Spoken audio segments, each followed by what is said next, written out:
In the frozen heart of the wilderness, a family moves as one. Silent, coordinated, deadly. They are the wolf pack, and at their center stands the alpha, the leader, the protector, the first to fight, and often the last to eat. But what happens when the alpha, the cornerstone of the pack, begins to weaken? This isn't just a story about animals. This is a timeless saga of power, loyalty, and the ultimate sacrifice, told in the ancient language of wolves. To understand the pack, you must first understand its code. This isn't a simple hierarchy of dominance. It's a complex social structure built for survival. Every hunt, every howl, every subtle shift in posture follows an unwritten law. The alpha leads, making the critical decisions that will determine whether the pack thrives or starves. The beta, the second in command, enforces that order, a loyal lieutenant maintaining harmony. And at the foundation are the omegas, who, far from being outcasts, are the social glue, keeping the peace and caring for the young pups. Popular myths paint the alpha as a brutal tyrant, ruling through fear. But the reality observed in the wild tells a different story. True wolf leadership isn't seized, it's earned through trust and respect. An alpha doesn't lead by strength alone, but by wisdom and example. They are the calm center in the storm, guiding the pack through blizzards, across treacherous rivers, and into the face of danger. It's a leadership of responsibility, not of privilege. Nowhere is this clearer than during the hunt. This is the pack's ultimate test of unity, a life-or-death ballet where every wolf has a critical role. Scouts move ahead, their senses on high alert, searching for the scent of prey. Flankers, swift and agile, work to drive the target animal out of dense cover and into open ground, cutting off escape routes. And the alpha, they often position themselves at the strategic center of the action, not to deliver the final blow or to dominate the scene, but to coordinate the complex movements of the pack, like a general on a battlefield. They watch, they direct, and they protect. If a younger, less experienced wolf stumbles or a member of the pack is injured, others will instinctively circle back.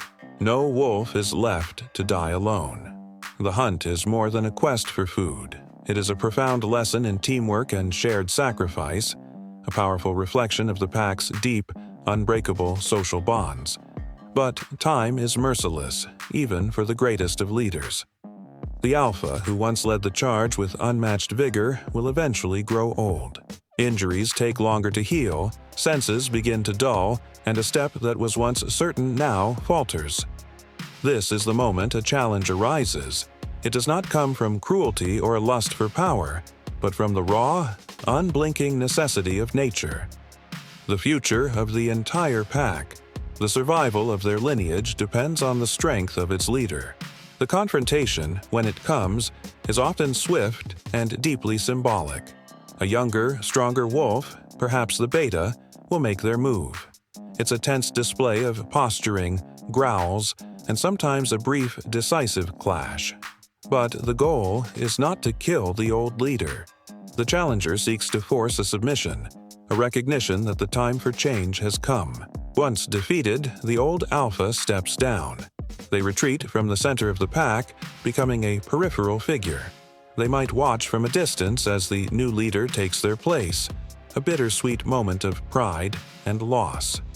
They have given everything to build and protect this family, and now they must trust it to another. This transition isn't a tragedy. It's the pack's way of ensuring its own survival, a cycle as old as the mountains themselves. This brings us to the hidden truth behind leadership, a truth that we humans have often misunderstood. The concept of the dominant alpha is largely a myth born from studies of captive wolves in unnatural environments. In the wild, true leaders earn their position through something far more powerful than brute force. They earn it through care, protection, and wisdom. A true alpha demonstrates their leadership through service. They are often the last to eat after a successful hunt, ensuring the pups and the weaker members have had their fill.